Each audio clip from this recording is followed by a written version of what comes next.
When the General Assembly decided to take a 2-week recess, we at Lawmakers were grateful for a much-needed rest, but it did mean that a Black History moment we'd planned never got to air during Black History Month. So in the spirit of better late than never, Lawmakers Keocia Howard profiles the life of Coretta Scott King.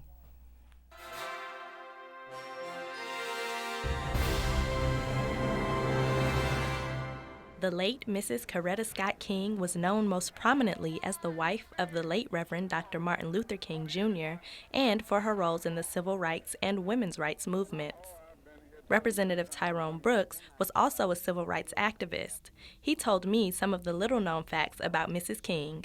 Mrs. King was like a mother to me, and I had spent time with Mrs. King. I had sat with Mrs. King over at the old Pascals.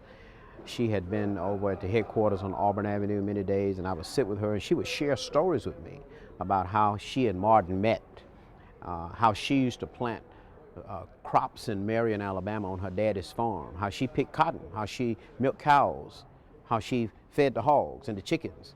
See, most people don't know that about Mrs. King. Mrs. King was a country girl from Marion, Alabama, Perry County. Mrs. Coretta Scott King was born April 27, 1927. She died January 30th, 2006. In honor of her legacy, her body was brought here to the state capitol for viewing.